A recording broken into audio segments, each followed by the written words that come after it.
but you're never gonna be me. Look the other way, what I'm doing ain't easy. Bloody hands stained from the people who deceive me. Muddy hands break through the chains, go free me. People like sheep move feet, hurt it easy. You don't wanna be fast asleep when they see me. Better stand tall, ready for a fight, believe me. When they try to change, you can say no, free me. So he's been looking. Hello, everyone. Welcome, one and all, to another edition of the Geek Gauntlet Podcast. I'm your host, Mr. William D. Morgan. I got a full house with me tonight. Janae is off on assignment. John is healing up. Ambrose, get better soon, my brother. Janae, we'll see you next week when you come back from assignment. But I do have two of the crew here with me. But first, we will go ahead and get into our special guest of this week. This gentleman I met at AugustaCon a couple weeks ago. Very interesting person. I want people to get out there and to get to know him, get to know his work. Bring my man, Mr. Cartwright in. Theron Cartwright. What's up, brother? Hey, how y'all doing? How you doing, man? How you doing? Good to have you with us. Good to be here. I'm glad y'all invited me. I'm glad to be here. I've been excited, been looking forward to this. Man, like I said, we were talking backstage and I messed up. He had a picture of Storm and Black Panther on display, and I didn't pick it up. That was an oversight. I'm gonna correct that though. I'm gonna get me one. I appreciate that, man. I ain't ran out yet, so I mean that is one of the ones that sells pretty well. So cool, awesome. All right, let me go ahead and bring in our next person. Bring in this young lady is a writer for GNN. She is the TikTok and cosplay queen. Let me bring my girl Catty and Cat. What's up? Not much, man. Just living the dream. How's it going? Doing good. Good to have you back. And last but certainly not least, this gentleman has been with me for over 3 years, very long time. But remain is Shaw. Shaw, what's up? What's up, everybody? How y'all doing today? All right. All right, Darren. Let's get started with you. I want everybody to know, how did the art of Theron get started? Well, when I was born. I mean, all my life I have been an artist, though. On a serious note, that's something I've always been, as long as I could hold a pencil. But, the art of Theron itself as something that became more formal. It started with really a few years ago, at the most about a few years ago, I started trying to be more serious about being more organized about my art and what I created and putting my ideas out there. I've done a lot of freelance art over the years. After graduating from college, I had a little stretch there where it was really hard. As an artist coming out of art school, I had an animation degree, but I really didn't have my direction yet. So I decided, after a while, some years went by, working, doing freelance art for people. I did everything from tattoo designs to logos to everything, all kinds of things, man. Portraits, whatever people needed, I could draw it, so I would do it. And then I moved to Augusta eventually, and I went to one of the first Comic-Cons I went to was Joe Fest. It wasn't the first Comic-Con ever, but it was the first one I went to down here. And my wife was like, it was around my birthday, and my wife was like, well, I'm gonna buy you a table. I want you to do this. She just gave me a little push. That's cool. So yeah, she was like, we were about to leave, and she was like, she asked him, how much the table cost? And I didn't know she was gonna buy it at that time when she asked.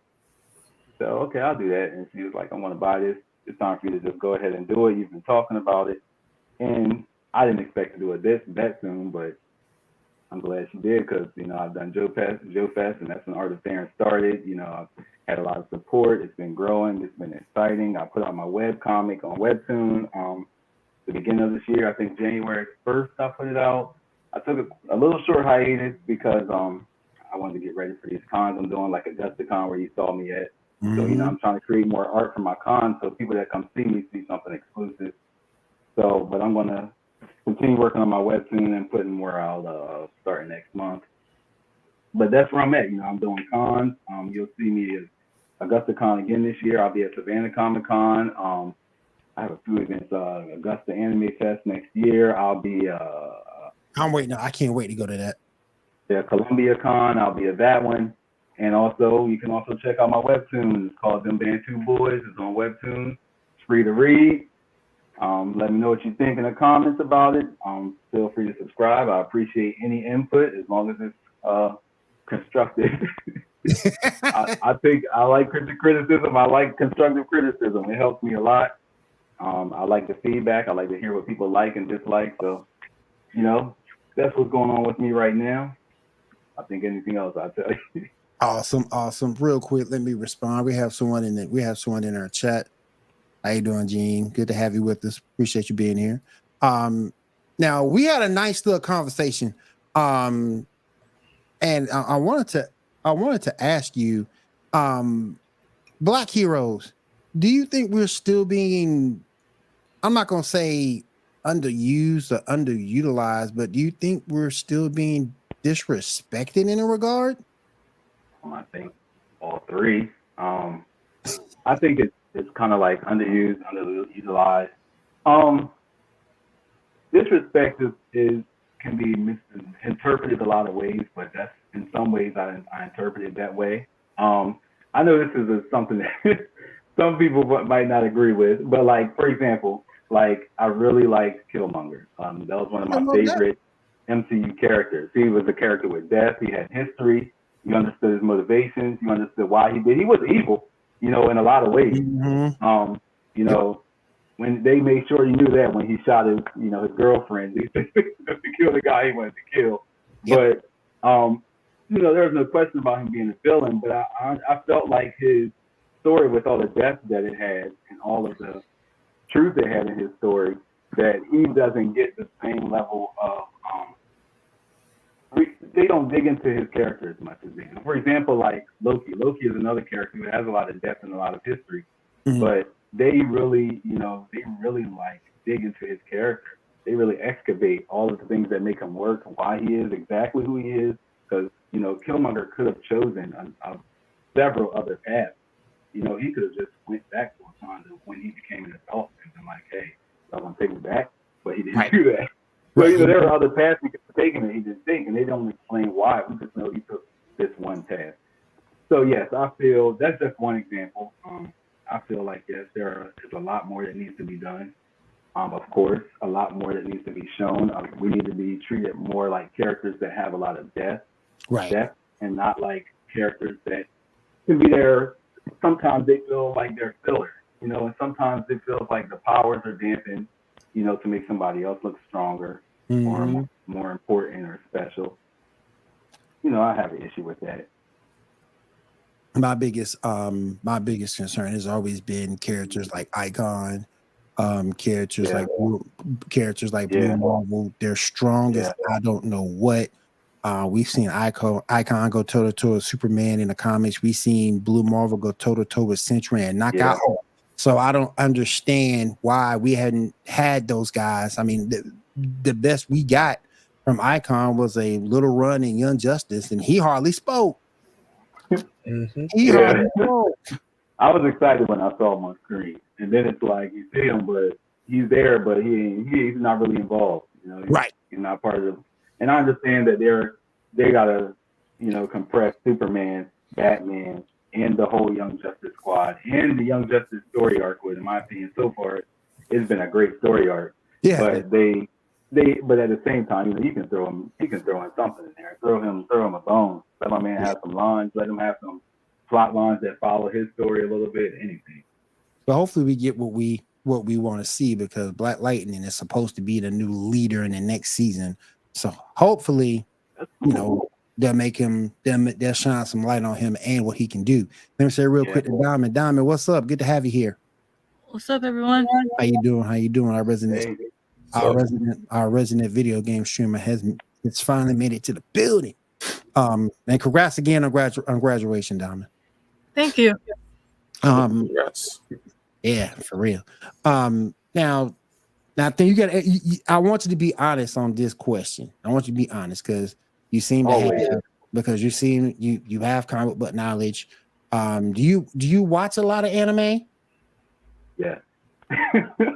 What That's anime most of what I watch like lately, because I've been trying over the last year or two, maybe 2 years, 3, I've been trying to catch up on a lot of anime. I've missed a lot of anime over the years for various reasons, mostly work, mostly work, jobs, and so I try to catch up and I try to keep up. It's something that is really interesting to me because I don't only, the storylines, a lot of them are great, the plot, the characters, but I also it's for me as a person, as an animator who went to school for that, I see a lot of other things about shows. Some shows I can tolerate just for the animation because they're so good. You realize the amount of work they put in, but yes, that was a long answer, but yes. Well, one of the things that me and Janae always kind of get into it, she doesn't like to watch Ruby because of the 3D art style. Do you like that type of 3D art style in Ruby? That is, I feel like that's one of those things that you have to do it well. And you have to do it, not saying that they don't do it well, but you have to do it in a way that's a little more engaging. Hey, Janae. It doesn't feel like, for example, what they take this 3D art style and they're really kind of, in a way, replicating 2D animation. Right. They're making it more 3D. But the problem is when you do that, you have to show me why that style can work for me over just going and watching a 2D version of it. Because 2D has a lot of life in it because somebody hands through these things and their personality comes through their art, and you can see it in the art styles. But with the 3D, 3D naturally is a little cleaner and crisper, so it takes away some of that edge. Right. So yes, Ruby, I try watching it and I struggle.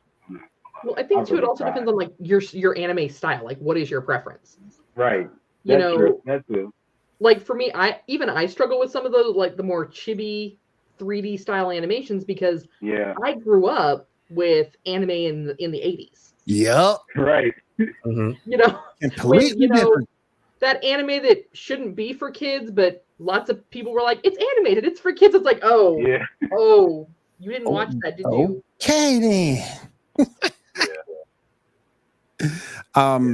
I gotta get caught up on Ruby season 9. I'm 3-4 episodes in, so I gotta get caught up on season 9. What anime are you watching right now? Man, because like I said, I'm trying to catch up. I'm watching old stuff that I never got to watch or I missed, and new stuff. Some of the new stuff I'm watching is Summertime Rendering. Watching Heavenly Delusion just started. Okay. That's of course, Attack on Titan. Of course, that's one of my top favorites. Yes.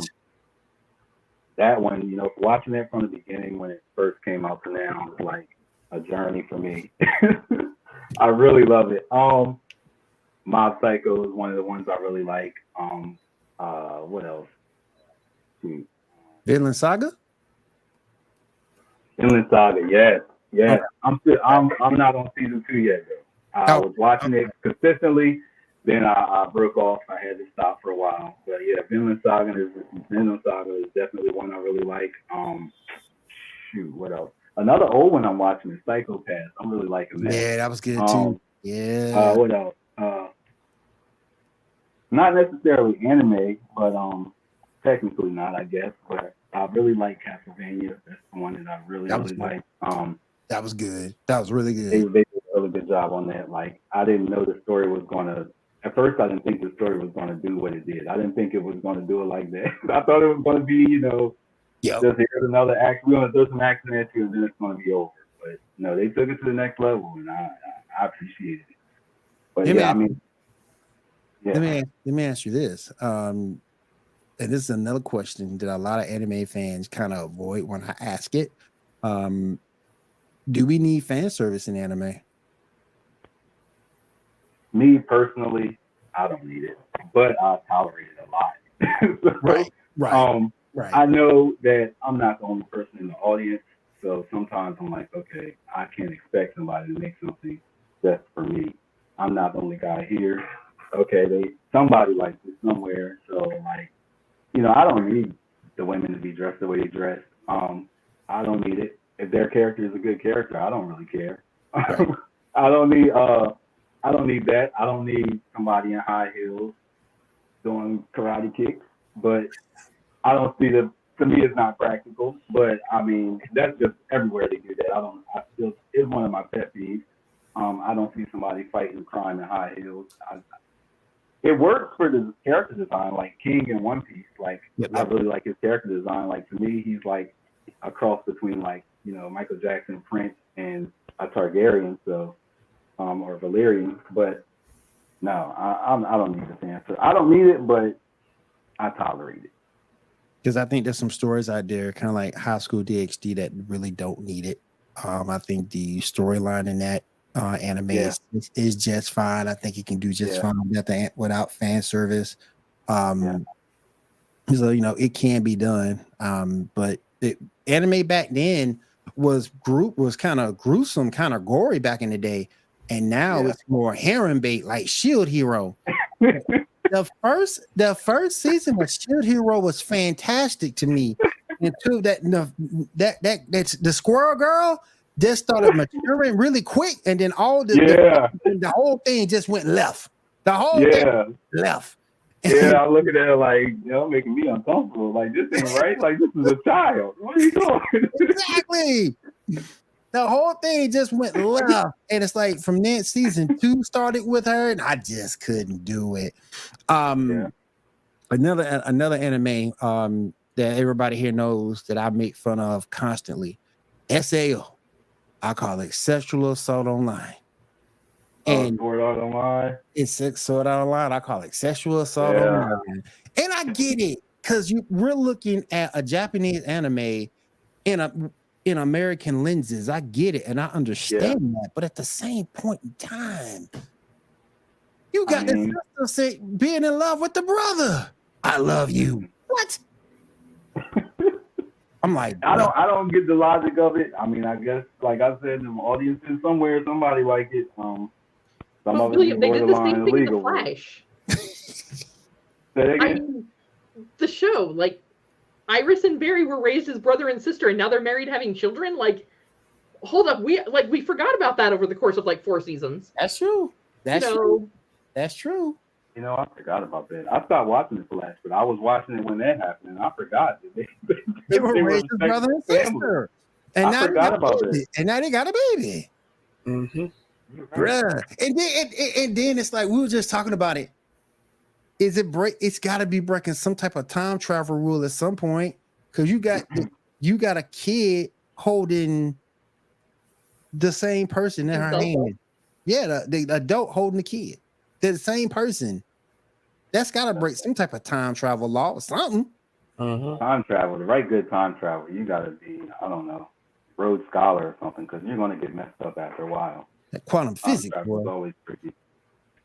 How to pick up a dragon and how to pick up girls in a dungeon. It's another one. It's a hilarious anime. Like, it's got a really good story. It's really hilarious. But I mean, it's definitely a harem anime, which is part of what makes it kind of funny. But but that's how it was. Like, I really like watching some of the romance anime sometimes, because the storylines are really good. I'm like, I started watching what was it, Todoroki? I don't know, but I never get the name right. But I started watching that, and I really got into it. I was like, this storyline is really working for me. And then I started watching Love Is War the other day for the first time. I got tired of seeing it everywhere, and I was like, this is actually hilarious. I'm gonna watch more of these, but the fan service is something. Like, I haven't seen anything in that yet. But I wish Janae was here, because she likes some of those romance animes. I can't stand them personally, because I'm the pew pew guy, and it's like, I can't stand romance. No, I can't do it. Nope. If it's a good story, I will watch it. I will read it. Anime. Nope. I can't. Now if it's some guns, some fighting going on, and everything was cool, hey, I'm down with it. But man, please. Now, you do a lot of gaming? A little bit. I do a little bit. I'm not on the level some of y'all might be on. Like, for example, I played lately. I started playing Final Fantasy VII, the remake. I started playing that because I've always wanted to play that game, because back when I see that comment, Food Wars. Food Wars is next level. But I started playing that. But I really am looking forward. One game I'm looking forward to playing is Zelda Tears of the Kingdom. I'm really trying to play that. I really want to see what that's like. I'm looking forward to that one. I play a lot of Spider-Man Miles Morales too, actually. There you go. Did you see the clip for the new one? No, I haven't. Wait, I did. The only clip I've seen is the one on Twitter. I think that's in the new game. Is that the one where Peter's like throwing somebody to the ground and Miles is looking at? He's in the one. Yep, he's in the Venom. Yeah. That's Miles was like, "Yo, what you doing, man? What you doing?" Yeah. I can't wait to play that game myself. It was a 10-minute trailer. I was like the best 10 minutes of my life right there watching that. That thing was awesome. Yeah. And you saw the upgrades because when you were swinging in previous games, you really couldn't move around or make decisions like that while you were in the air. But in this one, you can do that. So that's kind of that was just amazing to me. Just amazing. You said you stopped watching The Flash. Did you really get into the Arrowverse at any point? Listen, I watched the Arrow for several seasons. And then I felt like his change was too drastic. I think something about it just kind of dropped me off. I struggle with CW a lot because I struggle with CW. I know somebody on your show, I watched one of your episodes of this podcast. Somebody else said the same thing, and I was like, oh, there's another me out there. Somebody else feels me. Like, I struggle with CW. Like, I watch their shows, and sometimes they'll be great for like the first 3 episodes. And they'll use that 3-episode rule to try to pull you in. And like Green Arrow was like that for me. Like when he first started out, to me it was very different. I'll just say that. It was new. I don't want to say groundbreaking because there's always somebody that did it before. But like when he came in and his first thing to do was like to go after what a lot of people like myself would say in the real world, they're the real villains. You know, the people he was going after, he wasn't going after the guy who's making, $9 an hour. So he decided to go rob a bank because, he's about to be foreclosed on his house. He went after the guy who caused all that to happen. He was going after the crooked, the crooked CEOs, the billionaires that were literally destroying the town and destroying those places he cared about. But it seemed like he started like pivoting more to other things. And I was like, y'all didn't really stay on that long enough. Like you really need to stay on that. But, then it kind of softened it up and the storyline started getting a little wild. But now in terms of the Arrowverse, the character I can't stand, the character I hate the most is Iris. Are you there with me on hating Iris? I don't know. I think the characters I disliked for a while was his little sister. She was getting on my nerves a little bit.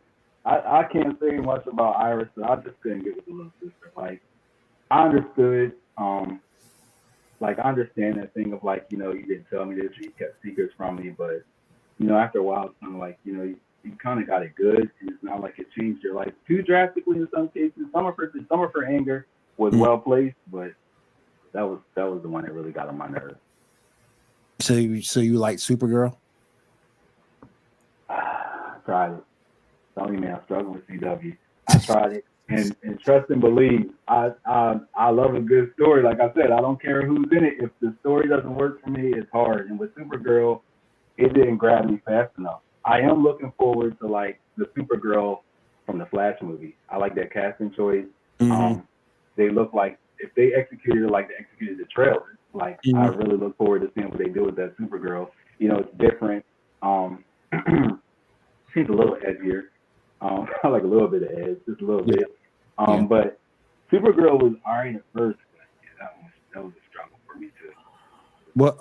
What's your opinion on Ezra Miller? Who? On Ezra Miller. What's your opinion on Ezra Miller? I don't know that man, but I'll just say it's not looking good, I don't know what's going on with that situation. Every time I was on Twitter, it was something new, it was something different, to the point where I'm like, I don't even know how to keep a thread on what that issue actually is. Do you know? Because I have no idea like what's going on with that dude. Like it was first he was getting looked for by the cops, and then like they were trying to find him. Then he was like all over the country. He was one on the East Coast and the West Coast. So I don't know. Hopefully he ain't out there harming nobody like they claim he is. Oh, Cat unmuted. What's up, Cat? I mean, I'm just saying, like, he was running around like Riley from Boondocks, like, just, you know. He was just doing whatever, and I was like, I don't know what's going on. Somebody agrees with me. Iris can't be. You doggone right. She could be irritating.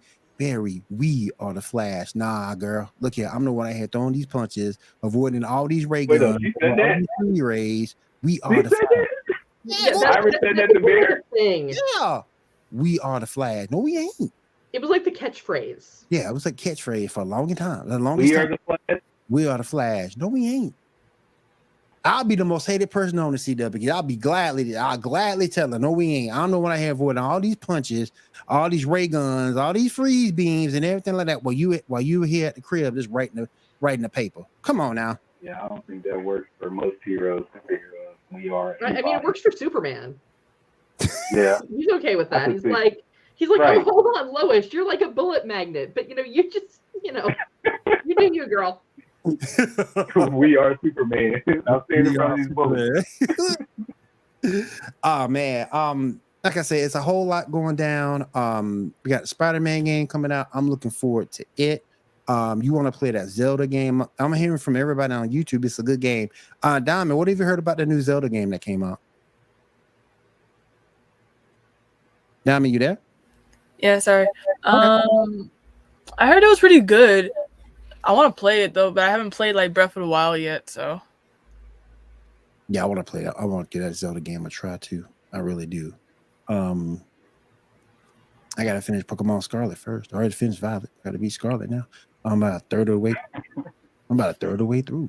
Last but not least, my friend, any thoughts on the passing of Tina Turner? And I don't know. I don't know if I can say anything that really matches or even like equates to like how important she was for culture, period, just world culture, not just American, not just Black culture, just in general. You know, that was like, it was a big deal. I don't think it was made as big of a deal as it should have been. But like, it is a really big deal. You know, I mean, we were kind of suspecting, you know, I guess if we've been paying attention to like the choices she's been making the last few years, like she stopped her tour kind of abruptly, kind of not heard from her. You know, she didn't do a whole lot of documentaries or anything, but she did that documentary near the end. I watched that. That was actually pretty decent. But yeah, for me it was a big deal because, you know, we grew up on that.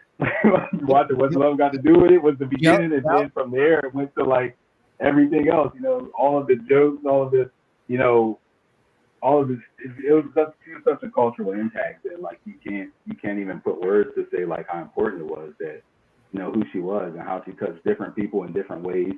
And it's amazing you can do that with music and just being who you are, being the person you are, like having a million stories about you, your professional life, your personal life that really inspired people and entertained people. She was a superstar. That's what she was. Oh, yes, she was. Tell everybody about your website. My website, TheronCartwright.com. It's still in the construction stages, meaning that it's up, but also constantly trying to find new ways to add things to it. I'm thinking about taking my webcomic, and I'm trying to figure out if I want to integrate that into my website so that people don't have one place that they have to go to read my webcomic. It's not necessarily a thing at this point where I'm trying it only for profit or only for, you know, just people to see at one place. So I have my art there. I'm constantly trying to add new art. I'm definitely going to be adding new art later on, especially with Joe Fest coming up and me making new art. So after Joe Fest, I'm sure to add some of my exclusive art from Joe Fest that I sold there that I don't have on my website yet, and some other art I've made before. I'm going to talk about my process a lot more. I'm going to talk about my history a little bit, but definitely talk about, like, let people see me go through these stages with me, because it's kind of therapeutic to talk about it and show it rather than just, you know, bring out just the art. Hey, look at my art. This is cool, right? Don't you want to buy it? You know, like, I think it should be like it's fun to show the process, and that's the part you don't get to talk about as an artist. And a lot of people don't understand how much work it takes. It's a lot of work. It's constant work. It's like I was telling my dad the other day. I was like, being an artist is like having 2 jobs. So like trying to get a full-time job and like be an artist at the same time is like having 3 jobs for me. So I was like, if I be a full-time artist, to me it's like I have at least 2 jobs already. It's so much work. So I like to share it. My website is going to be a lot about that. It's going to be a lot about sharing and allowing people to be a part of it, or at least experience the process, be a part of the process, and see my art and have access to my art without having to come to cons to see me. Because you go. Cons are all over the world, but like I'm not. So I'm not. Right. I could go to a con every weekend, and I still won't be somewhere that somebody is that wants to see my art and have access to it. So I'm all about giving people access to it, to experience it, so I can share it. Because honestly, that's a big part of me as an artist, is sharing my art. If nobody gets to see it, it's kind of not as fun. It's not, I'm happy when I look at it when it's done.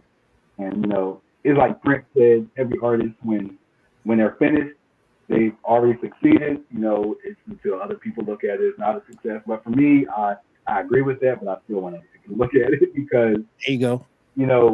I don't mind the opinions, I don't mind the critiques.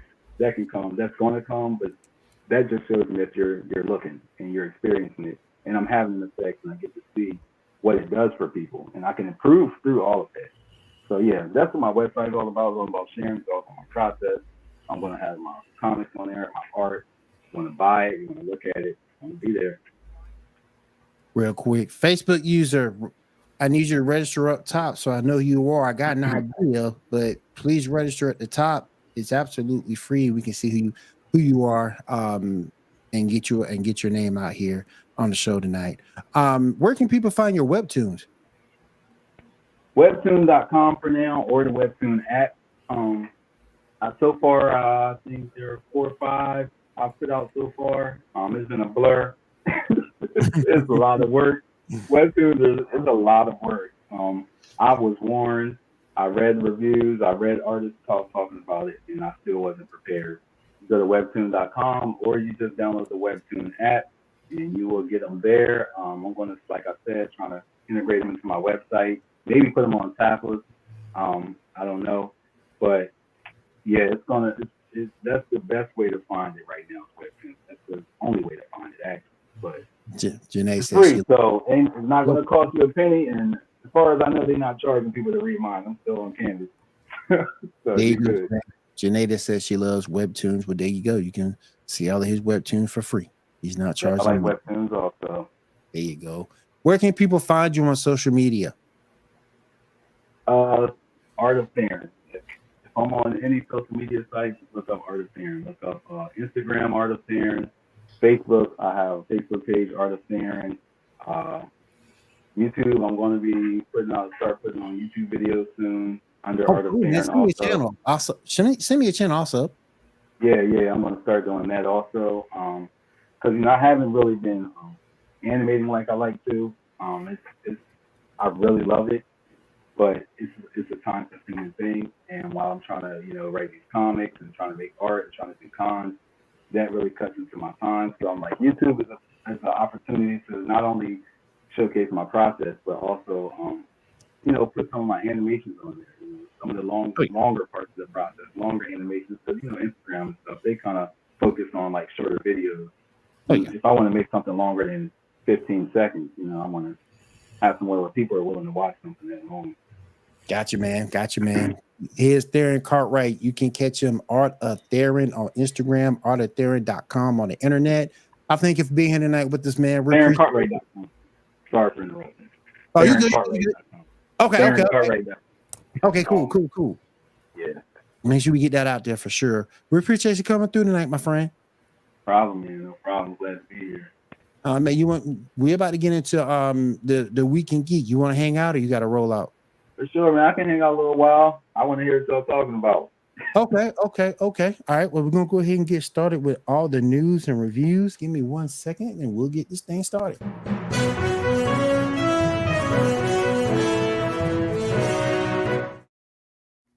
I need you, Shaw. I'm here. Okay. Okay, just making sure I'm not on mute. Okay, cool. So first up, we got two people have passed away: Tina Turner and Ray Stevenson. What are y'all thoughts on both those losses? Tina hurt me hard. Ray did too, but not as much as Tina, because Tina made it for the culture, man. Yeah, she's an icon. I mean, An icon. Movie, music, she kind of spread the whole gambit of entertainment, and she was just a part of at least a lot of my upbringing.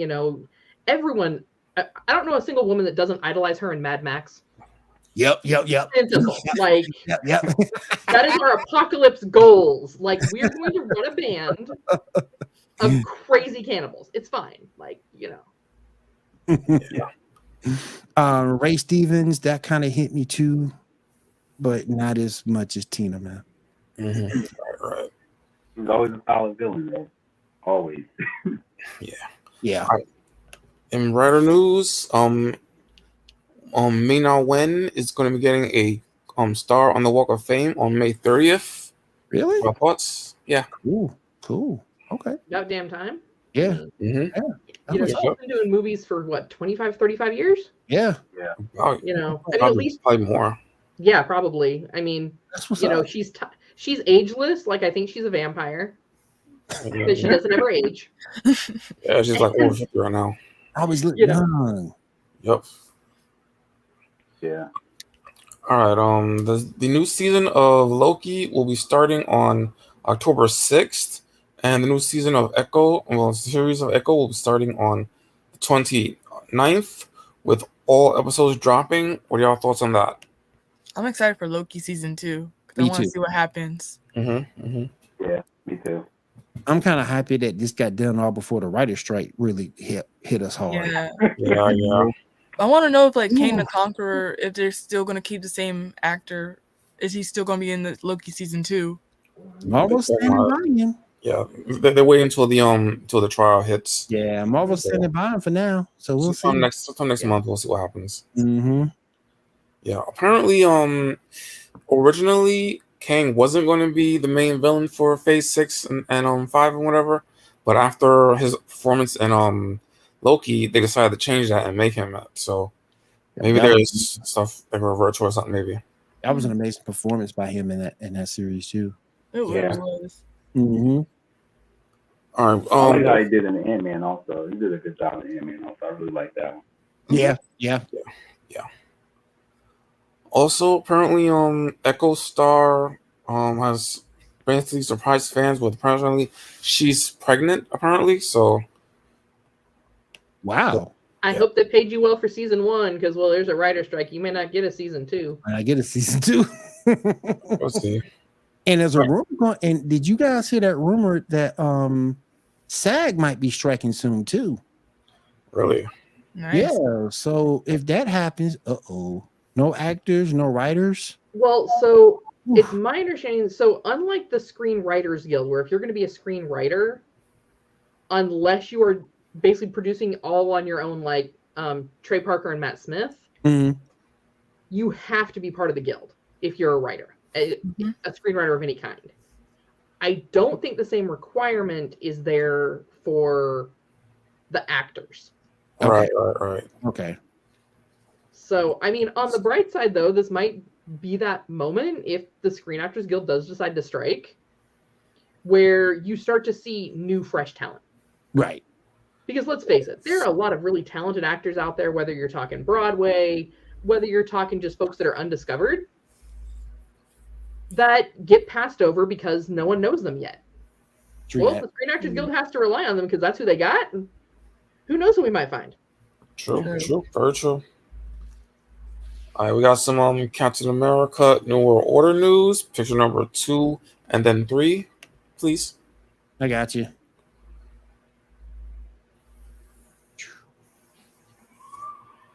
Yeah. Cool. And shout out to Seth for winning the world title tonight. So shout out to Seth Rollins. Yeah. What did they do to his neck? He was more deserving. I thought he was more deserving. No, I love AJ Styles. I do. Is he strapped? Like, that neck just doesn't ever stop. But I think he was more worthy than AJ at this point. So congrats to Seth. Oh Lord. Yeah, that's the new suit, which I think they should have stuck with the one from the end of Falcon Winter Soldier. Like I'm gonna say it, Tom, blue in the face. When it comes to a regular street thug, he all right. But when it comes to somebody on a higher level, Sam can't fight. He looks like an action figure stand-in or something. Yeah. To me, Sam can't fight. When you looking, like I say, when you're looking at a weaker street level dude, he cool. But when he start going up against those heavyweights, he struggles. Well, Yeah, I most mean, I'm definitely. sorry, he wasn't injected with super serum. No, and that's why I think that's why I think he gonna fail, because he doesn't have the same treatment that Cap has, and he ain't got the same arm that Bucky has. So here's the thing, though. I mean, if he decided he was going to try and compete on that level, he could have gotten within reason to that level. Mm.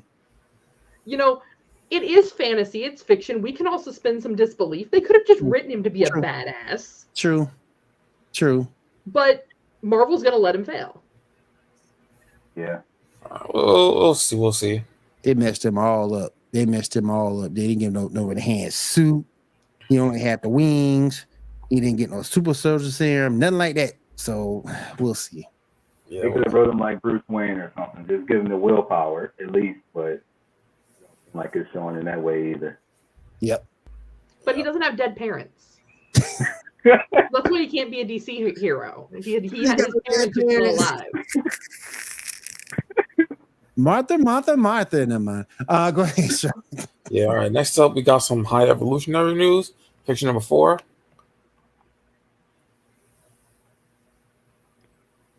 Yeah, so apparently there's somewhere some deleted scene or something where Drax actually carries high evolutionary out, so he's actually alive. I didn't have a problem with Guardians of the Galaxy 3. I thought it was decent. I thought it was pretty good. Well, I thought it was decent. Yeah, I didn't have a problem with it. Yeah. So I haven't seen it. I'll be honest, haven't seen it. But just hear me out on this. Like, why is James Gunn talking about this if this was the last Guardians movie? That's a good point. It might not be, because there was some talk. I'm just saying, like, Marvel was saying, like, hey, we're not going to do any more Guardians films because, you know, we don't have a budget. So we're just going to start cutting all of our films out that we've told you about for the last 10 years. But, like, unless they're rewriting a comic arc, why would you even bring it up if you're not getting another film? There might be a Guardians 4 coming out at some point, maybe. I mean, they set some stuff up at the end of the movie. Yeah, they did. It was like the very end credit. Yeah. That's true. They're gonna fuck that up, so. And they have said that they do have plans for certain characters, like Adam Warlock and stuff like that. So we might be seeing some Guardians 4 at some point. Mm. It's not directed by James Gunn, because he's gonna be busy. Yeah, it's gonna be busy. Really busy. Yep. What else we got, buddy? Next up, also the actor that plays High Evolutionary, apparently he's close to a deal to play a character in Venom 3. Not know what role, but apparently. I need Venom 3 to be rated R. It needs to happen. A lot of these movies need to be rated R. Drop the kitty stuff. All right, Deadpool needs to be rated R. Yeah, when they changed that for PG for the second one, they said that it's going to be PG-13. I was like, why? Why? This one was rated R. It was good. Yeah. Well, we'll see what happens with that moving You forward. don't have enough time for me to go on my soapbox about that. Yeah. Yeah. All right, next up, picture number 1. We have some comic book announcements. The death of Miss Marvel. What are y'all thoughts? I hate it. How the hell is this in Spider-Man and not in her solo? There's the wrong Miss Marvel. How long has she been around, Miss Marvel? Hasn't even been 10 years? It's been a while, yeah. It's been around about 10. Yeah, it's been for Kara Danvers. It's been a minute. No, I mean like the young Miss Marvel, right? They're talking about the young Kamala Khan. The Kamala Khan. Yeah, it's been a while, yeah. Yeah, she's been here for a minute. Yeah. Yeah. Seems kind of early to be killing her, but I guess in comic book time, that's early enough. I don't. Now I need to get rid of Riri. That's what you need to get rid of. You don't like Riri? I hate Riri. I hate her. But it's not so much as Riri herself. It's just the situation they surrounded Riri in. You know what I'm saying? Because you got her in a situation, and then not only is she a situation to be the second Tony Stark, but she also has that attitude of being a second Tony Stark. And that's what I don't like about Riri. Yeah. You know, I get it. Be smart, be intelligent. I understand, but you ain't got to broadcast it to everybody named Mama. I mean, in Wakanda Forever, they could have had her if it was me. You want her? There you go. Oh, yeah, I thought she did all right in that. I didn't think she came across that way to me in that. I mean, I don't have an issue with the person, you know, saying I'm smart, but you know, if it's the Tony, they wrote it in a way where he did it and it was kind of funny and engaging, you know, he enjoyed it. So as long as you know, it's about how you let it come across, I guess. Really. Yeah. No matter who it is. Just never cared for Riri. I love Miles Morales though, but I never cared for Riri. All right. Yeah. All right, Shaw, go ahead. All right, next up, we got the return of Death Battle, Ant-Man versus the Atom. What are y'all thoughts on that fight? If you saw it, what are your thoughts?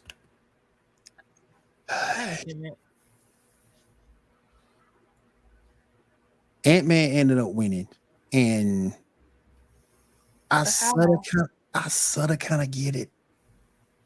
But I just thought that Adam should have. I just thought Adam should have took it. I mean, the way he lost with those ants. Yeah, agreed. I mean, I just thought that Adam should have won, but you know, I get it. I still want to know why Ant-Man has not gone with the obvious kill. Huh. You go in their mouth, you go in their nose, and then you get big again. Yep. You know, That's the boy. well, I mean, you know. I mean, but I'm saying, if I'm Ant-Man, and mind you, if you've watched our show, you know, like I'm like, no, we got to do this to win. I don't care if they die; it's fine. But you know, if I'm Ant-Man and I want to win, the obvious solution, unless I'm fighting someone who's a giant, is get into an orifice and get big.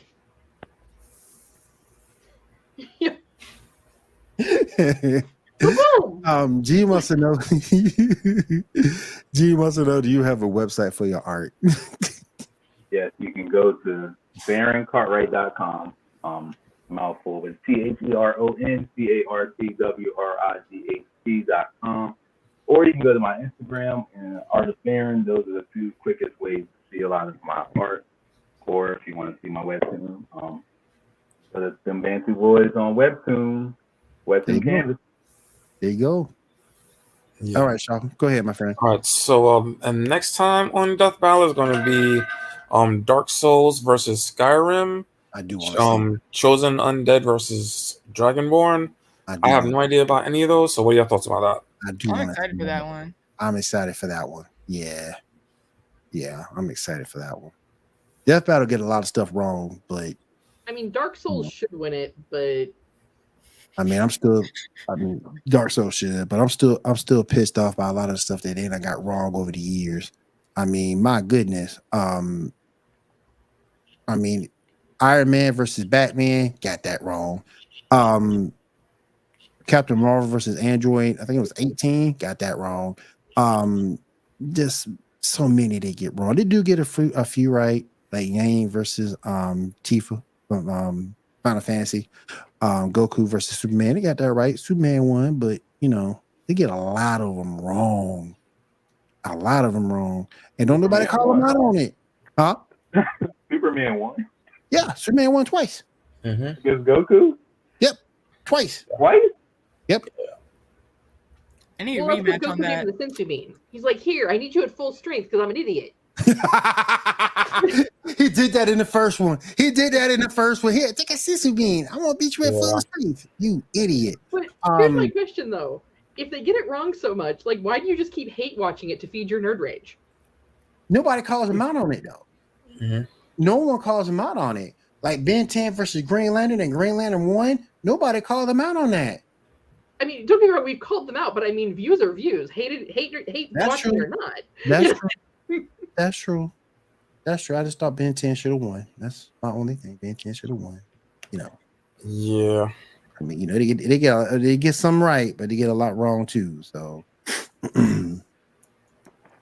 All right. Next up, it's time to talk about that Sony's showcase and all other video games. Diamond, this is yours. What's up? The Spider-Man was awesome. Yup. Awesome.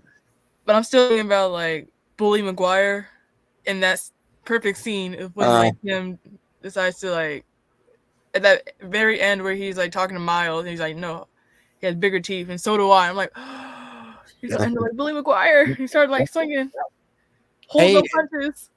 And for those of you who have not seen it, you can go over to the Geek Gauntlet Facebook page. I did put it up over there. That's like the 10 best minutes of your life right there. That thing was just awesome. The game is beautiful. Mm-hmm. It's just amazing. It's just amazing. Mm-hmm. And then they announced that Alan Wake 2 will be coming. I'm like, yes, finally, I get to play it. That game's been on. Hadn't that thing been in development for a minute? Mm-hmm. Yeah. It's been in development since the first one was announced, and like right after the first one had like success, they were like, "Oh, we're gonna make a second one." Mm-hmm. It's been like, I think like what, almost a decade. About almost a decade, yeah, almost a decade now. Mm-hmm. Which I'm excited for. And then they also announced that Metal Gear Solid 3 will be remade. Right. There you go. They're also coming with like a special Legendary Edition volume or special Masterclass Edition volume 1 of the first one, the second one, and the third one. And it will be released during the fall for a console and Steam.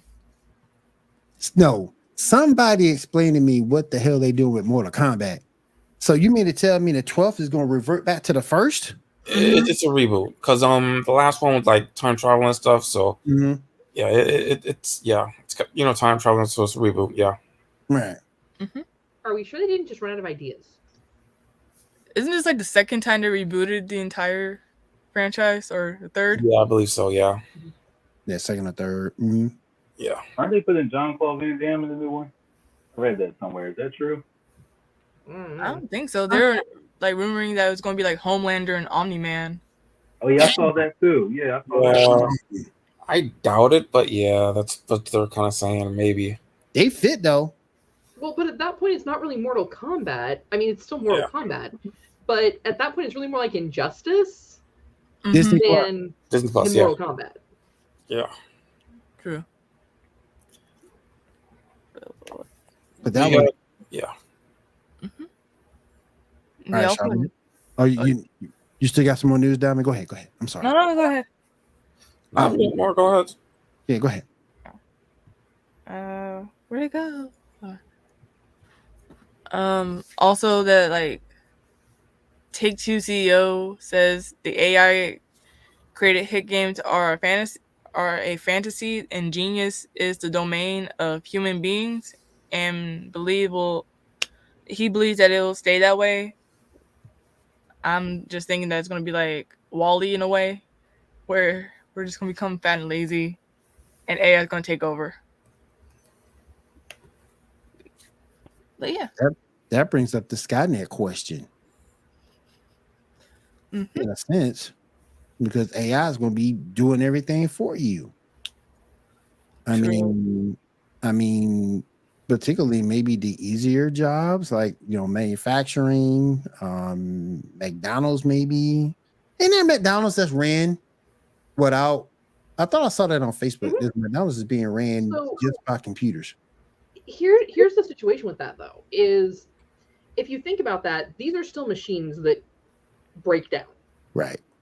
So it's kind of like the argument people have with AI taking over and taking over. Now, yes, can they take over simple jobs? Yes. But for certain more complex, and eventually could they take over for more complex conversations for like customer service chats? Right. Things of that nature. Yes. But sometimes things are still complicated.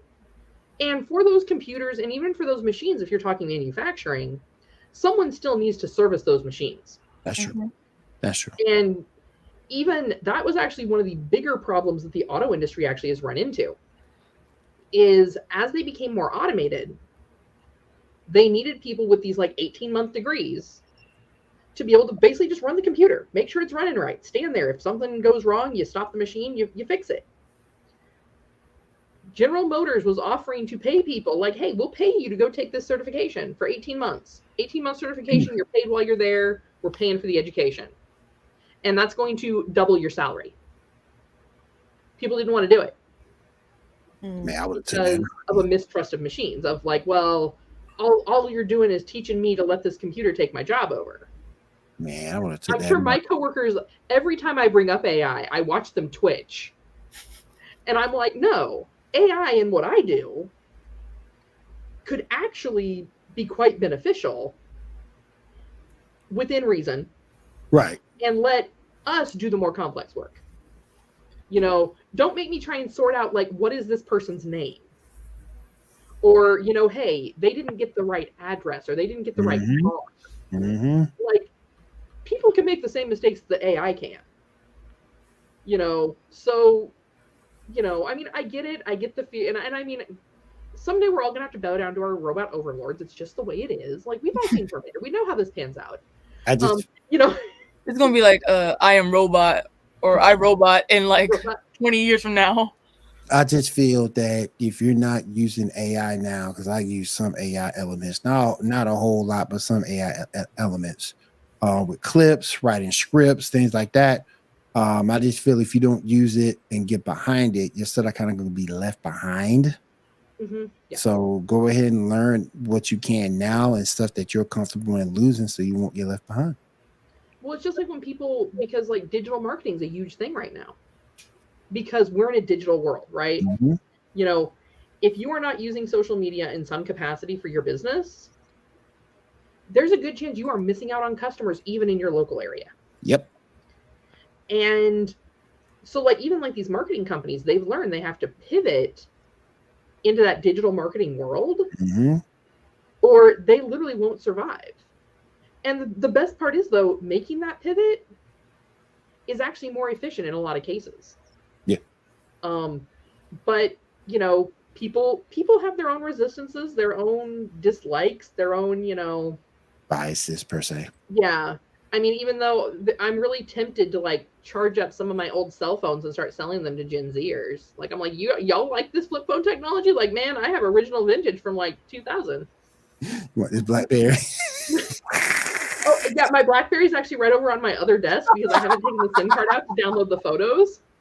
But I keep it handy in case people ask, what's a BlackBerry? Okay, this is what a BlackBerry was. Yeah. No, but I have like flip phones. What is Pocket Trio? I had a whole like range of them. I had one that was actually specially, it was brought to the US to test it to see how it would work here. It was a phone, like the entire phone, even once expanded, was only probably about yay big.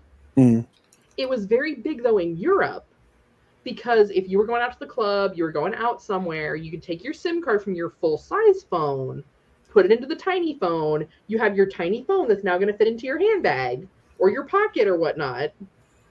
And you still have a phone to take with you. Okay. I loved it, but I mean, I think some people thought it was too tiny. Yeah. I thought it was nice. Would have ended up watching the thing. Hey, son. Facts. Yeah, that right there. How many people that can use it well. Yep. Good point.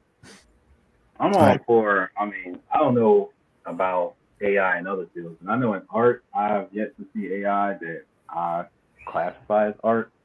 It's things that I just can't miss still. Even after they fix the hand, like, it's very obvious still that it's AI. I personally don't think it should be an art because it's just another problem that we don't need as artists. But I don't even know if it can make art. It can replicate. Midjourney. Midjourney. It can replicate, but like every AI thing I see, I know. I don't have, nobody has to tell me. Like, I can tell, like, immediately, like, oh, that was not drawn by a person. Because people are unique. So like, and self-expression and all those things and skill is something that comes across in the paper. Like, it comes across in the screen it comes across when you make it. So like, example, obvious example is like AR. It'll be very, very crisp and rendered. Like for example, if it rendered my face, my whole face, like all the way to like here, below my nose, would be like almost like perfect. It would get my hair wrong, like, but like it would look really close. But then like there will be a small mistake in the lips, and it'll be so glaring to me because it's like basically when somebody makes something with AI, the AI can just try its best to replicate because it doesn't have its own intelligence. So it'll render really well in one area, but the mistake it makes, it won't be that it made a mistake, because artists make mistakes all the time that we don't know are mistakes. But it's the kind of mistake it makes that lets me know, like as an artist, that that's AI. Because like if I draw something at whatever skill level you say I'm at, there will be a mistake I'll make that at my skill level I would make. Like if Michelangelo, if they had an AI sculptor, and sculpting, the AI made a mistake on the sculpture, it wouldn't be for me to believe it was a person. The mistake it makes has to be a Michelangelo level mistake, to the point where I'm sure he made mistakes, but we as regular people it would be hard for us to identify those mistakes because he's so good. But for him, he would see it. And that's my issue with AI art. Like a lot of the times I'll see the art and the mistake it makes will be a very amateurish mistake, but it'll be really good art otherwise, as far as the rendering, the color choice, all of those things. And I feel like the problem with that is that comes from real intelligence. Because in real intelligence, you can identify why that mistake is a mistake. You can identify why, based on your skill level, which is something you learn over time, is why that mistake should not be there. But with AI, it might look at it and say, even if I don't know what AI says to itself yet, if it can talk to itself yet, but like, oh yeah, that's a mistake. But that mistake is like, it can't tell itself that's not good enough. And that's where it comes with me with AI. Like it can't create art because it's about self-expression, it's about individuality. And it comes in a way where it can't police itself well. Right. Kind of like it looks almost too symmetrical. Like, can you sort of kind of say that each artist has this different has this different stroke on what he's on what he's working on, and if you see that stroke, then it's AI. Well, even with digital art, though, you can see it. Say that again. Even with like artists that do like use more digital art, where it's not like hand drawn and then like imaged. Even if they're drawing with digital art, you can still see that it was created. Yeah. Like I know, like sometimes, like Williams posts up something, I'm like, oh, that's just AI art. Like I can pick it out, and I'm not even like I'm a creative, but I'm not like an artist. Like I can draw a stick figure. I'll tell you that straight up. That's not all I can do. A stick figure and a cape. That's all I can do. Yeah, but like there's something about it that still just, to Theron's point, like it just doesn't quite look right. It's like it's that one thing that I think that's the human element. I think that's the part where the human can say, this doesn't meet my place of skill. I need to fix that. But the AI is saying it looks like a mouse to me. I'm going to keep it moving. But as far as, like you said, other things, like there are some areas I'm sure that are more like McDonald's, for example. I worked at McDonald's, and there are parts of that job for sure where like a computer can do it and it would be fine. But there are some parts where I prefer a person. Yeah.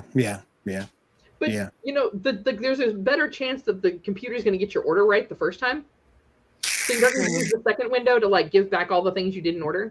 But I wonder in these AI stores, is the ice cream machine still broke? Bro, I was just about to say that. I was like, is it going to fix the ice cream machine on time? I don't even eat McDonald's anymore, but is it going to fix the ice cream machine on time for everybody that does want it fixed? Like, come on, man. Exactly, man. Exactly. All right, Diamond, go ahead. Let me see. What else? So, modern AAA current gen games are now $70, and game publishers are loving it. Damn, $70. Yeah. Woo! She got hyped. Woo! So, Take-Two says that it's not seeing a pushback from players on $70 game pricing, When asked about video game prices, Zelnick said, "What we're seeing is consumers are seeking to limit their spending by going either to the stuff they really, really care about, blockbusters, or to value, and sometimes it could be both. And the good news is we have a bunch of blockbusters and we have wonderful catalogs." $70, man. I don't know. My friend told me that it was like when it was I know when Spider-Man come out, I'm gonna have to pay that, but that's gonna be about it for your boy. I remember when it was $60 at one point, and then my friend told me that it was like $50 before that. I'm like, I better have it for $50 then. I don't want $60. $70. That thing better cook. I might be able to play Halo Online again. You know, fewer 12-year-olds can afford a $70 game to try and scream and curse at me with all the things they're going to do to my mother. Exactly. Exactly. Man, $70. You imagine what you can do with $70 nowadays. All right, go ahead, Dama. So Ubisoft's open world Star Wars game may be sooner than you think. It'll be developed by Massive, who were also behind The Division. It is going to be a very different game from the previous games Massive has worked on in the past. So yeah. What you say, Hunter? 70 is fine, to be honest, versus 120 to collect. That's true. That's true, son. That's true. That's true. Yep, very true, very true. All right. right. What else you got, Diamond? That's it? Yeah, that's about it. Cool. Appreciate you as always bringing that news to us. $70. That's kind of disheartening. All right. That's a week of groceries for $70. Yeah. That's like three items for $70 now. Yeah, damn, $70. Woo! Yeah. Damn. Inflation. Yeah. And then if the game, then you regret it, because if the game sucked, you regret it. Yeah. You can't get your money back. All right. Next up, we got a bunch of posters for Spider-Verse. Picture number 7, 8, 9, 10, 11, 12, 13, 14, 15, and 16. Start off with Spider-Gwen. Spider-Gwen. Peter B. from May Parker. Aw, that's so cute. Scarlet Spider, which I'm waiting for. Wasn't that Ben Riley? Yeah, Ben Riley, yeah. Okay. With the OG suit. Jessica good. Drew. Not a great redesign, but whatever. They race swapped her. Yeah. I mean, the race swapping is fine, just the design of the suit is not good. Yeah. Spider-Man 99. Yep. I like the suit they had in the end of Spider-Verse versus this one. Oh, yeah. And in the game, he had an earlier game with that suit was better, too. Yeah. Of course, Miles, of course. Yep. Spider-Cat. So adorable. Yeah, Spider-Cat. Where's Spider-Ham at? That's what I'm trying to figure out. You need Spider-Ham. The Spot. Yep, remember the Spot. The Indian Spider-Man. Indian Spider-Man. Indian Spidey. Spider-Punk. Yep. I like that one. Yep. My favorite Spider-Man. That's nice. He's cool. All right. Okay. All right. Next up. Let me just move this down a sec. Go back up. All right. Miles Morales will be swinging into Fortnite on May 23rd, ahead of the release of Spider-Verse. What are y'all thoughts on that? And how there's so many IPs in Fortnite? What are your thoughts on that? They gotta do don't care for it no more. Yeah, they gotta do something to keep that game alive. They got to. Yeah. And I think that's why they're doing it. When the minute they put Goku in there, that just tells you that game is starting to go down quick, fast, and in a hurry. They got to do something to bring it, to keep the energy up, the morale up for it. And now you put Miles Morales in there, so. Or you retire it, like once it's dead and gone. You could retire it. Just put the dirt over the grave and let it go. Yep. Rest in peace, Fortnite. You know, that thing was done the minute when you had when you couldn't build anymore. You know, that thing was done. It's like Too Fast, Too Furious. Like, we don't need 10 of these. Exactly. Exactly. Tokyo Drift, the best one for reasons. Yes, I agree. Tokyo Drift, the best one. It's enjoyable. Really? Oh, yeah. 3? Yes, it's the best one out of all of them. It's like where it peaked, and then it just like went downhill afterwards. But that's all where I stopped. So what Diamond's saying is he's like that. Is Too Fast, Too Frustrated as a franchise is like that dude from high school. Too frustrated. That like threw one touchdown and like after that was it. Like, and he holds on to that like, oh, I could have made pro, and I'm like, dude, you only one touchdown. Shut up. Yep, it did. It did. Mm-hmm. It did. Yeah. Tokyo Drift, I love Asian women, so that's why I say Tokyo Drift the best one. That's why Tokyo Drift the best one to me. I don't care about nothing else. Vin Diesel wasn't even in 3. He wasn't even in Tokyo Drift. He maybe made a cameo at the end. He made a little cameo at the end, but he wasn't part of the main story. Yeah, I think it was on the end credits. I think. Yeah, toward the end. Yep. Yeah. Now you look at the Fast and the Furious movies. Look at the cars are doing more stunt work than the stunt people. Too Fast, Too Furious. Like they really should just retitle it G.I. Joe. Yeah, well, that's really what it's becoming. Like, ooh, now you're like this elite force with futuristic elite cars, and you're gonna fight terrorist organizations. You got that's the plot to G.I. Joe. You got freaking cars on zip lines. Yeah. Come on now. Rodriguez. It's like a TikTok. Freaking cars on zip lines. It's like a video going so outrageous. I love it. This is craziness. It's like a video going around Michelle Rodriguez talking about Marvel. It's like, how many more can you make? And I'm like, bitch, you can't talk because you have a bunch of like Fast and Furious movies going on with superhero shit. Exactly. Yeah. I'm like, dude, your character literally died and came back to life. The only way you'd be more of a comic book character is if you showed more cleavage. They told my God. Twice, because she did the same thing in Dungeons and Dragons. Oh yeah. yeah. Mm-hmm. Like it's almost the Sean Bean. And they talking about Gal Gadot coming back. I ain't gonna say in front. I ain't complaining. Come on back, Gal. Come on back. Like, how you gonna pull that off? Like, oh, she faked her own death. She like tucked the roll into her gonna pull that off. Yep. Yeah. But she come on back though. She come on back though. It's because it's in the script. She come on back. She come on back though, because we ain't getting Wonder Woman 3, so she can come on back. We need to put her somewhere so she can come on back.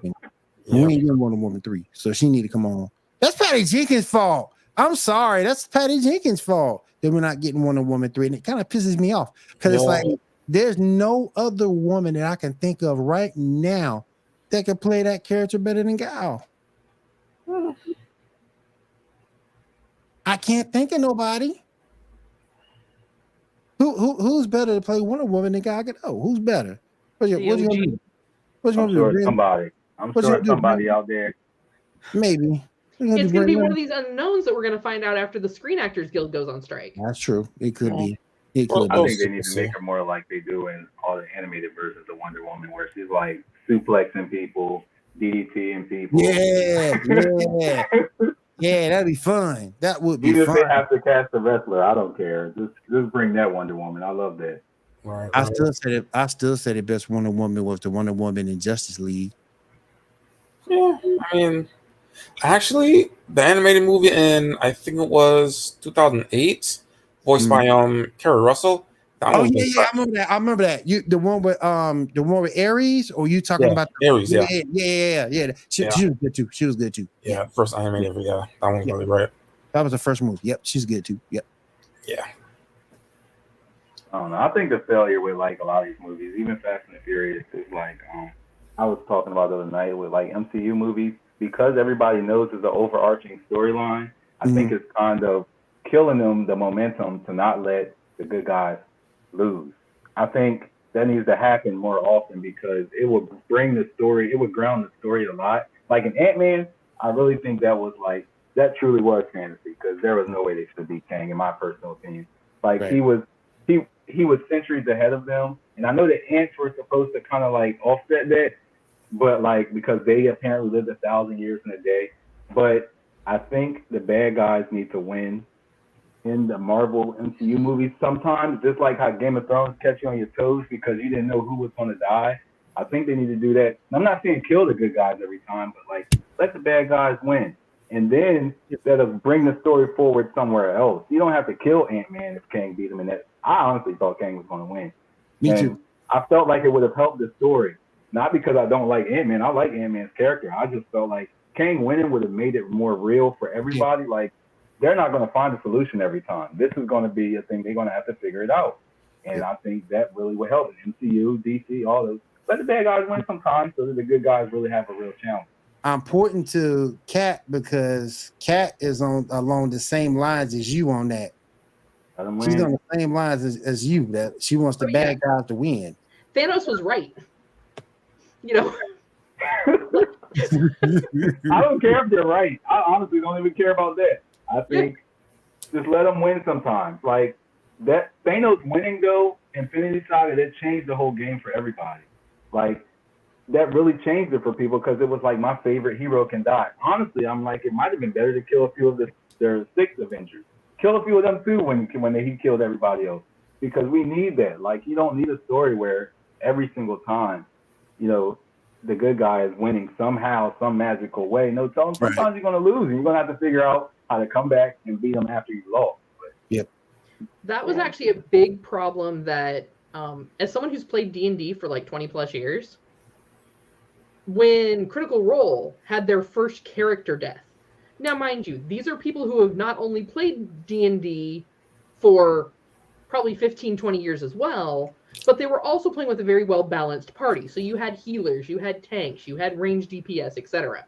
All the things you want in a perfect raid situation, right? And one of the characters died once. Like it was just no one could get the rolls. And people were absolutely devastated by this. Now, for me, I was like, what's the big deal? A character died. I'm sure they got like another one on standby. They'll just pull it out and bring a new character into the game. Like, that's how you do it. Right. The problem is that actually started carrying over into actual Dungeons and Dragons games with new players. Because part of the resurgence of D&D's popularity was Critical Role. So you have these folks that are watching this show and characters never die. And all of a sudden, they make a poor life choice with their character, and it dies, and they're flipping tables. Which is like when me and my husband run Dungeons and Dragons games, because we've done like learn to plays where we teach people how to play. So it's like, you know, the easy peasy campaign, like no one's gonna die. We're gonna make sure that doesn't happen because you're learning. Right. But then, like, if we ever run a campaign with those same people, we let them know, go ahead and roll up 2 characters and decide which one you're going to use, because there's a good chance one of them's going to die. Mm. And they didn't believe us once. And the party wiped. Kind of like in Dragon Ball Z when Gohan was fighting Cell, and it's like, I thought it would have been kind of interesting to see if Cell won that fight. I thought it would have been kind of interesting to see if Cell beat Gohan. What the outcome? He was so powerful by the time that whole thing started, because no one wanted to deal with him previously. I don't know why. I'm like, why did you guys just not smash him when he was little? Like, you know, just kill him then. Save yourself some time. But I know it's not in the script. Yeah. And they needed to stretch it out for a whole season. But yeah, I mean, every single one of those characters should have died. Mm-hmm. Yeah. Mm-hmm. Or it's like that one scene in what's it called? One of the Avengers where I forgot his name, but he's like he plays he's not Iron Man, but it's like War Machine. Mm-hmm. He's like, well, if you were flying the plane, why didn't you just jump out of it to like Steve? And he's like, because there was a bomb on it, but like, couldn't you have jumped out right then? And I'm like, that's a good, valid point. Or when they said, why don't we just go back and kill like baby Hitler or Thanos? I'm like, those are valid points. But then you want to get like other stuff that happens later, like later on in the series. Yeah. And some of it has consequences too, because when Cell was about to blow up in his second form after Gohan kicked Android 18 out of him. And he started to blow up, and he started going to King Kai's world. Well, Goku teleported him there. If it wasn't for that, he never would have got that training. And ended up being a Super Saiyan 3 when he came back. So that was it was impactful. And you saw Gohan get that win too. I just thought it would have been kind of interesting to see what would happen if Cell would have won that fight versus Gohan and that big old beam struggle that they had. Because the only thing you know for sure is the fact that the rest of the Z fighters would have died right along with Gohan. So, to see somebody else maybe come in the fray, to see if somebody else can beat him, and then bring Goku back, form the Dragon Balls, and bring everybody back from that point, I thought it would have been kind of interesting. That's just me. What else we got, Shaw? All right. Acclaimed actor Jaleel White is confirmed to be appearing in Star Wars Skeleton Crew on Disney Plus. What role he will play, we don't know. What are your thoughts on that? Yeah. We'll see. Also, Disney is apparently shutting down the Galaxy Star Cruiser at Walt Disney World for good, apparently. Yeah, that was a marketing disaster. Yep. But here's the thing. One, they didn't market it right. Two, most people going to Disney aren't looking for that kind of experience. So the marketing really was, hey, there's this really cool Star Wars themed hotel, and you can sleep in a submarine rack and some bunk beds for $5,000. Ooh. A night. Damn. Oh gosh. Yeah. What they weren't telling you was part of that meant it was literally a 3-day immersive experience where you get in, you're sent on quests, you're sent on missions, you do all this stuff around within the ship and within Galaxy's Edge. But that wasn't how they marketed it. But the problem with that is, even if they had marketed it that way, knowing diehard fans, you kind of got to look at it this way. If you're going to Disney for a week and 3 days of that trip are just this one experience, Fact. you're missing out on all this other stuff that you want to do at the park. I know exactly where you're going with that. Yep. And it's like, who has money to be paying like $1,500 or $15,000 for 3 nights? That's too much. That's too much. And who wants to be stuck in this one experience? You do have the option to go out and do other things, but then you may miss parts of the questing, other parts of the interactive portion. So I really think it was just a really poor marketing choice. Like, if they would have set it up just to be like a Star Wars hotel and then, hey, there's an extra fee if you want to do this immersive experience, that would make more sense. That would have worked. Yeah, because most families are not diehard at that level when it comes to Star Wars. I know some diehards. I know some families that it's like Star Wars is life, Star Wars is life. Star Wars isn't even life for me, and I can talk lore about Star Wars, and they're like, well, what about, like, when did that happen? I'm like, okay, so that happened here. Let me get you my map. Right. And it's going to show you the timeline, Right. And I'm not even that diehard to be like, I'm going to pay that kind of money for an immersive experience. No, if I want that kind of immersive experience, I'm going to call my buddies up and be like, hey, guys, why don't we do like a Star Wars LARP for the weekend? Right. Yep. All right, real quick. Star Wars news pick 21. Star Wars actor Katie Sackhoff wants Kate Blanchett to play the role of Bo-Katan's sister, Duchess Satan. I think I said it right. Satine. Okay. Wow.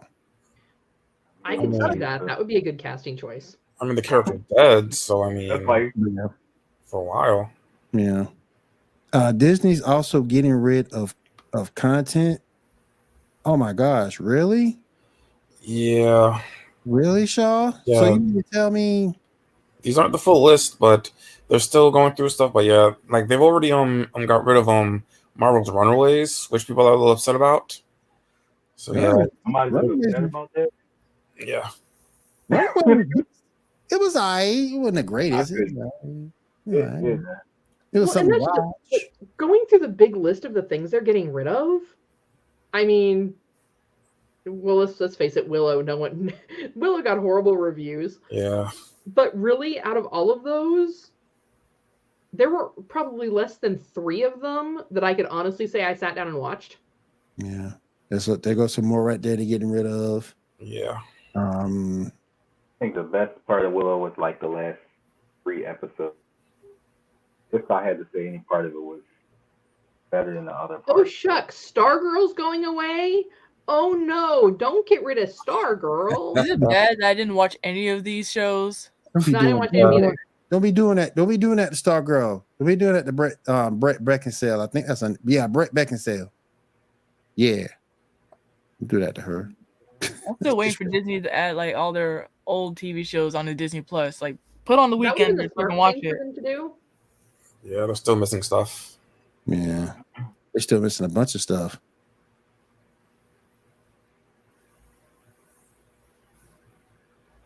Tuna and Hooch is going away? The hell? You can probably get it on Netflix. Bro, yeah, you probably could. You probably could. Hades, the main antagonist from Disney's 1997 animated Hercules film, is getting his own villainous series. I mean, I could get behind that, but that's yes. because I was. Of course you could. You are the queen of evil, Cat. Well, I mean, duh. Just because of the fact that in an alternate universe somewhere, alternate universe me is straight up running the streets. Like, I'm the biggest kingpin there is. Disney Plus, these Indiana Jones movies are arriving May 31st. Raiders of the Lost Ark, Temple of Doom, The Last Crusade, The Kingdom of Crystal Skull. I didn't like Kingdom of Crystal Skull. Maybe that's just me. Nobody did. No one liked it. I couldn't stand it. Yeah, nobody It did. was terrible. Avatar: Way of the Water comes to Disney Plus June 7th. You mean Avatar: The Last Airbender Book Water? There you go. Exactly. Mortal Kombat 12 is a reboot. May 19 pre-order with Shang Tsung, released September 19th. We also have a Mortal Kombat casting pick, number 6. Oh, I'm down with that. You got the look at least. I know that. Yeah, you have to look at least. Yeah, at least like that. Yep, I agree. Yep.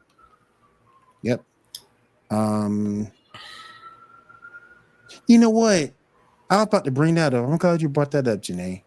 How the hell you got Disney Plus and no Weekenders? Exactly. No Weekenders. No Fillmore.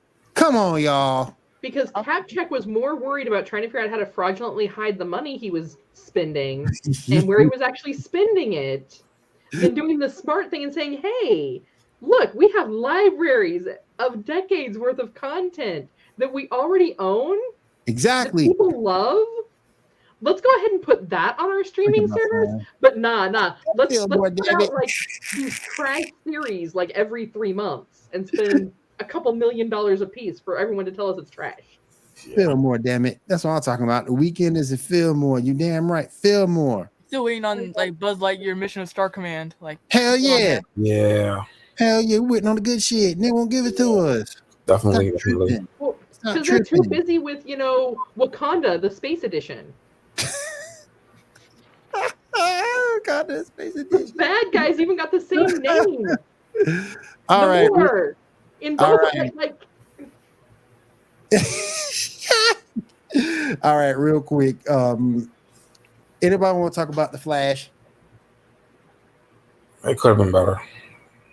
Could have been way better than what it was. It could have been way better. We got the big fight at the beginning. I thought it was gonna come out like Game Busters, and then at the end it sucked. Yeah. I'm just saying, this whole season is, and I mentioned this before the show started. It was about as entertaining as watching Olympic distance running, because that's really what it was. Is you were just watching a whole lot of people run really fast. I'm gonna run. And then occasionally they'd like zoom in on whoever was like in the lead. Yep. It's like, all right, so they're on mile 10 of a 26-mile run, and they're still running. That's all it is. Like that And was then really at the- like most of the Flash. And then at the end, I'm gonna give my powers to complete perfect strangers. Hell, that makes That's sense. not going to turn out bad. That's not gonna turn out bad. Give me that Speed Force. Let's see what happens. Superman and Lois. Anybody want to talk about Superman and Lois? Superman Mayberry edition. That's all it is. Yeah. Lana still makes me sick. It wasn't bad this episode. I can appreciate the way they're addressing some of the body issues that come with folks that go through cancer. Yeah, that is true. I can appreciate that. That I is true. still take issue with Lois is just now getting cancer, considering Superman is powered by radiation. They have children, which means she regularly gets radioactive injections. And I'm just going to leave it at that, so we don't get banned. FCC will take us off the air. That is true. That is true. All right. If no one else has anything to say about the Flash, we have a new Wonder Woman pick, number 20. This is her daughter Trinity, and we can only speculate who the daddy is because DC has yet to announce who her daddy is. Mm-hmm. So I'm going to use she gonna make her Mallrats. And y'all notice she got 3 lassos. But logically, the only person who could be her father is Superman, because Wonder Woman is the only person whose body would have the physical strength to not go out in the sunshine and have that child kick straight through her gut.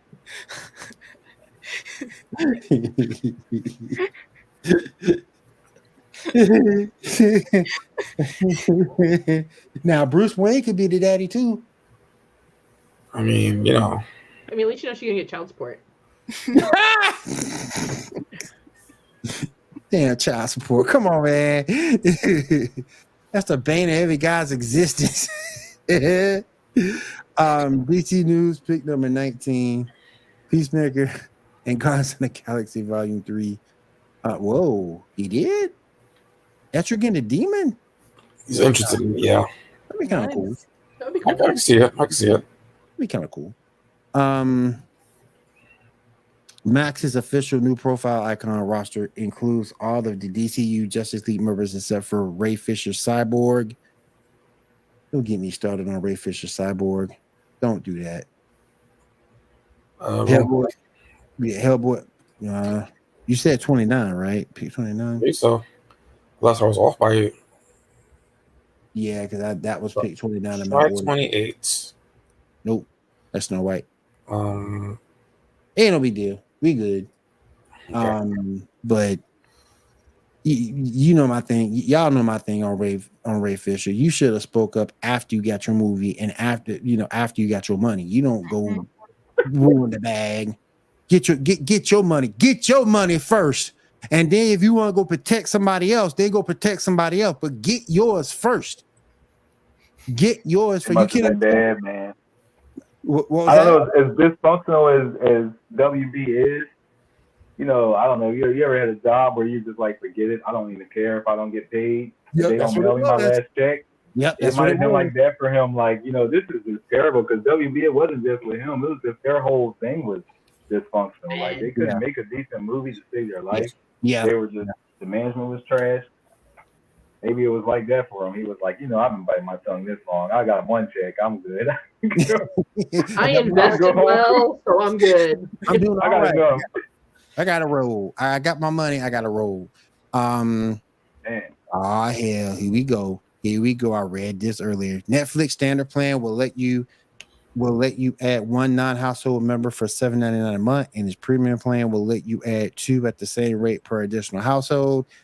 Netflix needs to stop tripping. Come on now. Everybody shares passwords at some point. Yeah, however, with streaming, that becomes a violation of FCC regulation. That's true. That's true. It is against the FCC rules. That's true. Here's the thing. If they're going to charge you $7.99 to add a household member, just a non-household member, just make that person pay their $9.99 for their Netflix. Exactly. Yep. Get your own stuff. $9.99 means you don't go to McDonald's that one day that week. Like, Yep. Where the machines make your burger for you. yeah. You just keep that $9.99. Goku Black Change pick number 30. A lot of fans state that Goku Black art would have been better if it was Gohan Black against the antagonist. Goku Black wouldn't even Gohan Black wouldn't even thought about. Gohan Black looks like Hot Topic Gohan. Like he listens to like Panic at the Disco. And then it pissed me off because it come out with Orange Piccolo and Beast Gohan and Beast Gohan not being canon. Mm-hmm. What was the point of the whole freaking movie? What was the point of the whole freaking movie? We see Gohan. We get Gohan in this incredible transformation. We get Piccolo finally get his flowers, being the beast that he should have been, and then you tell me the whole thing ain't canon. Come on, man. Watch him change his mind and be like, it's all canon. Like that minute. We call that pulling a Disney. That's what it is. Because you guys notice when you watch Dragon Ball, when Goku and Vegeta start getting all these god powers and all these transformations, who got faded out? All of Z fighters but those two. Mm-hmm. That's true. All of them got faded out but those two. Rick and Morty season 6 hits HBO Max. Okay. We can roll with that. Actress, award-winning actress Indira Varma is crossing galaxies as she joins the new series of Doctor Who. Futurama will be on July 24th on Hulu. Yay. Yeah, that's what I'm saying. Yeah. Five Nights at Freddy's teaser trailer. I haven't seen that yet. It's pretty good. It's pretty good. I haven't seen it yet. We also got a Strange New World trailer. And my girl Gal Gadot will be the evil queen in Disney's live-action remake of Snow White coming in 2024. Give me that Snow White. Another soulless live-action remake we're going for? There you go. Which, here's the thing. You know, I don't mind if they're going to do it right. Like Snow White, I can see a live-action remake being done. And I can see it being done relatively well. But really, all these stories it gets back to the concept that nothing in Hollywood is an original anymore. Right. Which has gone on for a long time, because even these stories that Disney is now turning into live action, they weren't even original Disney stories. They were originally Hans Christian Andersen stories, Grimm fairy tales, that they made less gory and less violent for an American child audience. Yeah, this is like the 4th or 5th live action Snow White. Yeah, they've done. Yeah. Yeah, there was the 2 that came out at the same time. If you wanted to add Once Upon a Time, that show, you got that too. So technically it's like the 3rd or 4th, depending on how you look at it. And last but certainly not least, we have Wicked pick number 27. There you go. Are they doing it like a TV series? Like a TV show? I think it's supposed to be like a movie, and there's supposed to be a sequel or something like that. Okay. I don't like it. Burn Why it. they gotta ruin Broadway? Exactly. Throw water on it. Yeah. All like, right. I want to throw a house on top of that. Yeah. Ton of bricks on top of that. All right. Let's go ahead and go around the room and I want to know what everybody's got going on this week. Theron, let's start with you. What you got going on this week, my friend? And I'm doing a whole lot of drawing, a whole lot of creating, getting ready for Joe Fest, getting ready for Savannah Comic Con, getting ready to bring the next issue of my webtoon out, my webcomic out, and I'm going to be trying to catch up on a lot of comics. I'm way behind on a lot of comics, so I'm going to be doing that too. There you go. Yeah. There you go. I haven't read the last 5 issues of Philadelphia. I need to get back on that. Ooh. Okay. Kat, what you got going on this week? I am getting ready for this weekend for Indie Tabletop Game Day up in Austin, Texas.